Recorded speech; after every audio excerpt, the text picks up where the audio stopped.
Salut tout le monde, je vous retrouve aujourd'hui après 2 semaines de congés bien mérités. J'espère que de votre côté vous avez bien profité de vos vacances et je voulais vous partager aujourd'hui une petite astuce pour retrouver rapidement les angles remarquables du sinus et du cosinus.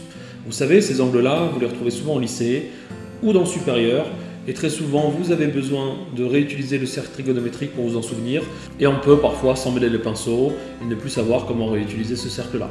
Donc avec cette astuce-là, je pense que normalement, vous devriez les retenir sans trop de problèmes. Donc première constatation, on a besoin de sa main gauche. On retiendra les angles particuliers. Le petit doigt, donc l'auriculaire à 0 degré, on passe à l'annulaire 30 degrés, le majeur 45 degrés, l'index 60 degrés et on finit avec le pouce 90 degrés. N'oubliez pas, ça marche avec la main gauche. Concrètement, commençons avec le sinus par exemple. Pour retrouver le sinus d'un angle, on a la formule qui est écrite à droite. On va donc d'abord, on a une racine avec une phrase à l'intérieur, on nous dit de trouver le nombre de doigts sous l'angle. Donc on repère notre angle, on compte le nombre de doigts sous l'angle, sans compter le doigt de l'angle recherché. On passe à la racine et on divise le tout par 2. Et ainsi, on retrouve la valeur de notre angle. Par exemple ici, on nous demande de calculer le sinus de 30 degrés. Donc on repère le doigt où l'angle est de 30 degrés. Ici c'est l'annulaire, d'accord?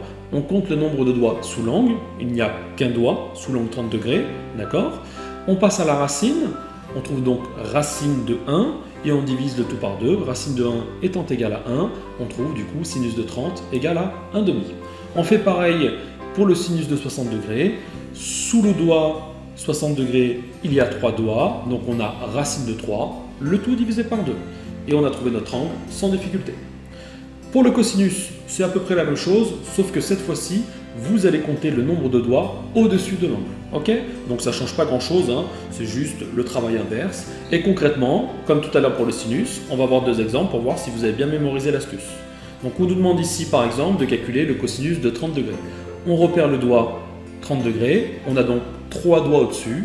On va passer à la racine de 3 et on divise le tout par 2 et on trouve cosinus de 30 degrés égale à racine de 3 sur 2. Pareil pour le cosinus de 60 degrés, on a combien de doigts au-dessus du doigt 60 degrés? Un doigt, le pouce. On fait donc racine de 1 vaut 1, on divise par 2 et on trouve 1,5. Donc vous voyez, normalement, une fois que vous avez retenu les angles sur vos doigts, c'est souvent, pour ceux qui sont dans le scolaire, les angles qu'on note dans le tableau trigonométrique quand on arrive en classe de seconde ou première. Et pour les autres, ça ne demande pas beaucoup de travail. Je vous conseille aussi de les convertir en radians, parce que très souvent, on vous demandera de calculer les angles en radians.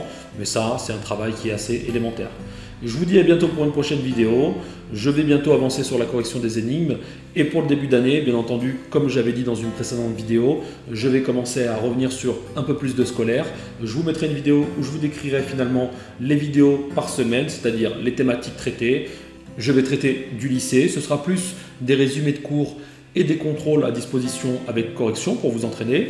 Pour le supérieur, ce sera un peu plus poussé, ce sera du cours détaillé avec aussi proposition d'examen pour vous entraîner. Et je continuerai bien entendu les rubriques énigmes ou mathématiques de compétition ou les autres thématiques qui sont sur ma chaîne, mais de façon plus sporadique. Ok? D'ici là, je vous dis à bientôt, profitez bien de la fin de vos vacances et on se retrouve pour une prochaine vidéo. Allez, bye bye!